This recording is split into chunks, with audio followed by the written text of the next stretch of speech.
कि हमें जितना मालूम होता है उससे ये मालूम होता है कि हमें कितना कम मालूम। तो वही तो मैं कह रहा हूं ना कि आप कह दें कि नहीं मालूम, लेकिन क्लेम क्यों कर रहे हैं कि गॉड एग्जिस्ट नहीं कर रहा है।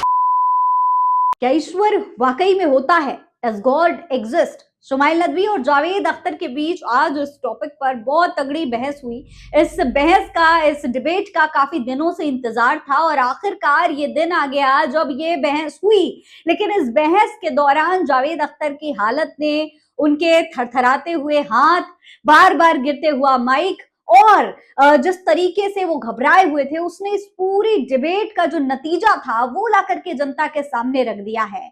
आज की इस डिबेट में क्या कुछ हुआ, सब कुछ आज की इस वीडियो में मैं आपको बताऊंगी। अपने आप को नास्तिक कहने वाले जावेद अख्तर की ये हालत किस तरह देखने लायक थी, गॉड की एग्जिस्टेंस को नकारने वाले जावेद अख्तर आज हाथ में किस तरह बस माइक पकड़े के पकड़े रह गए। बोलने के लिए उनके पास कुछ भी नहीं था, ना तो कोई जवाब दे पाए, ना ही कोई पलटवार कर पाए। सब कुछ आज की इस वीडियो में बताऊंगी, इसलिए वीडियो को पूरा जरूर देखिएगा।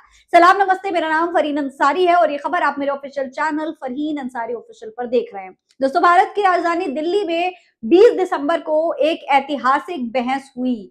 एक ऐसी बहस की जरूरत तो नहीं थी, जवाब सबको पता है, लेकिन फिर भी कुछ लोगों को जवाब देना जरूरी था। जो लोग अपने आप को नास्तिक कहते हैं, उन्हें जवाब देना जरूरी था और इसीलिए ये तगड़ी बहस हुई। हर एक तथ्य के साथ सवाल पूछा गया और जवाब की उम्मीद की गई, लेकिन जावेद अख्तर के पास इस पूरी डिबेट के दौरान कोई जवाब नहीं था।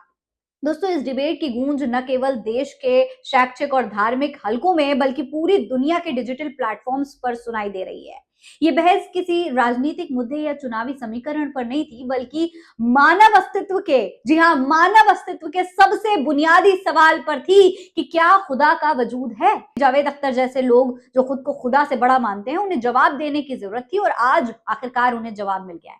सबसे पहले तो मैं आपको मुफ्ती शुमाइल अहमद अब्दुल्ला नदवी के बारे में थोड़ा बता देती हूँ। उनके बारे में भी आपको जान लेना चाहिए। जावेद अख्तर को आप खैर जानते ही हैं, इनके बारे में जानिए। ये केवल एक पारंपरिक मौलाना नहीं है, बल्कि वो उस पीढ़ी का प्रतिनिधित्व करते हैं जो कि प्राचीन इस्लामिक ज्ञान को आधुनिक विज्ञान और तकनीक के साथ जोड़ती है। ये एक काफी जानी मानी प्रतिष्ठित इस्लामिक यूनिवर्सिटी दारुल उलूम से ग्रेजुएट, बल्कि तदरीब अलल इफ्ता में विशेषज्ञता हासिल करके धार्मिक व्यवस्थाओं की गहरी समझ विकसित की है।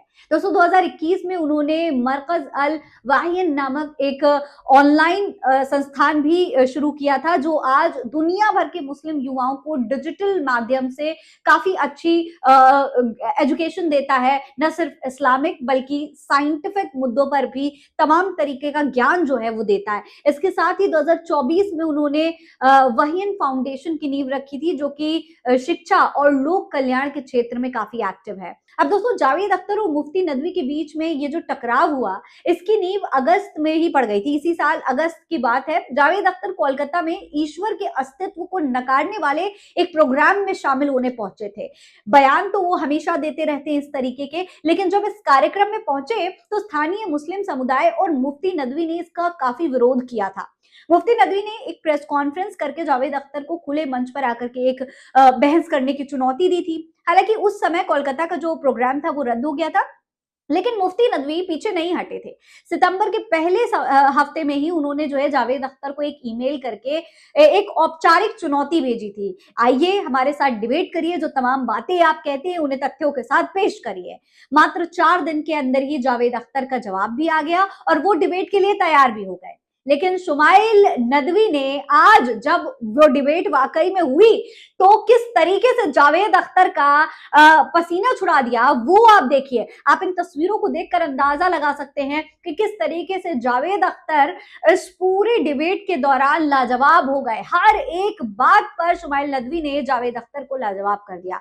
दोस्तों, पूरी बहस के दौरान हर एक सवाल का लॉजिकल और रीजनल जवाब दिया मुफ्ती साहब ने। टाइम एंड स्पेस, मोरालिटी की बुनियाद, बहुसंख्यक पर आधारित फैसले, गाजा में नरसंहार, फ्री विल जैसे तमाम सवालों का बहुत ही आसानी के साथ, बहुत ही सिंपल तरीके से उन्होंने जवाब दिया। जाहिर सी बात है, टाइम एंड स्पेस की थ्योरी कयामत के बाद ही वजूद में आई है और इसको किस तरीके से उन्होंने समझाया है इस पूरी डिबेट के दौरान, दोस्तों, वो देखने लायक था।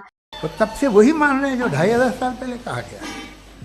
सब कुछ बदल गया है, सॉल्व हो रही हैं चीज़ें। अभी साइंस बिल्कुल दावा नहीं करती, या कोई फिलोसफर ये दावा नहीं करता कि हमें सब मालूम, बल्कि वो कहता है कि हमें जितना मालूम होता है उससे ये मालूम होता है कि हमें कितना कम मालूम। तो हम अपनी जहालत से लड़े, उसकी परस्तिश न करें। जी, टाइम। उसके बाद उन्होंने कहा कि भाई हमें नहीं मालूम, अगर नहीं मालूम तो क्लियरली कह देना कि नहीं मालूम है, इसमें क्या हर्ज है। तो वही तो मैं कह रहा हूं ना कि आप कह दें कि नहीं मालूम, लेकिन क्लेम क्यों कर रहे हैं कि गॉड एग्जिस्ट नहीं कर रहा है। आप कह दें नहीं मालूम है, हो सकता है हो सकता ना हो, लेकिन आप क्लेम कर रहे हैं। The moment you say God does not exist, this is a claim, and now the burden of proof is upon you too, जैसे हमारे ऊपर है। कई लोगों को जावेद अख्तर से भी उम्मीद थी कि भाई जब ये डिबेट होगी तो जावेद अख्तर जो है काफी कड़ा मुकाबला देंगे, ऐसे ही पीछे नहीं हट जाएंगे, ऐसे ही तमाम सवालों पर अपना माइक रखकर जवाब देने से मुकर नहीं जाएंगे। लेकिन जावेद अख्तर ने तो तमाम लोगों को बिल्कुल ही निराश कर दिया, अपने फैंस को निराश कर दिया। जो उम्मीद थी जावेद अख्तर से, उसको लेकर के जावेद अख्तर 1 घंटे भी जो है टिक नहीं पाए। 3 घंटे की डिबेट के दौरान पूरी तरीके से फेल साबित हुए हैं। पूरी डिबेट के दौरान जावेद अख्तर कोई भी लॉजिकल पॉइंट नहीं रख पाए, सिर्फ इमोशनल बातें ही रख रहे थे, इमोशनल पॉइंट्स दे रहे थे, अपनी जिंदगी से जुड़े हुए तमाम पॉइंट्स बता रहे थे। लेकिन वहीं दूसरी तरफ मुफ्ती साहब थे जो हर मामले पर लॉजिक और तथ्य के साथ बात कर रहे थे। और यही वजह है कि ये बात सिद्ध हो गई कि नास्तिक का कोई अपना अस्तित्व है ही नहीं, ना कोई एक ठोस सबूत है, ना कोई ठोस कारण है। इस पूरी डिबेट के दौरान जावेद अख्तर के हाथ कांपते हुए भी दिखे। दोस्तों, आप इस तमाम तस्वीरों में देख सकते हैं किस तरीके से जावेद अख्तर के माथे पर पसीना नजर आ रहा है, हाथ कांपते हुए नजर आ रहे हैं। इस दौरान जब जावेद अख्तर तमाम सवालों का जवाब देने में नाकाम साबित होने लगे तो वो ये कहने लगे कि जिनको ज्यादा लोग मानते हैं वही सही है। मुफ्ती साहब ने इस पर जवाब दिया कि ज्यादा लोग तो धार्मिक होते हैं।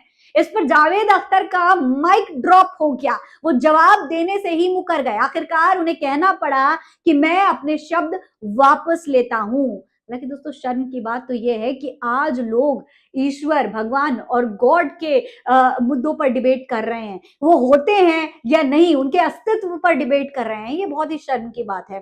खैर, इस पूरे मामले पर आप क्या कहेंगे कमेंट बॉक्स में लिखकर हमें जरूर बताइएगा। ये खबर आप मेरे official channel Fareen Ansari official पर देख रहे हैं। जय हिंद, जय भारत।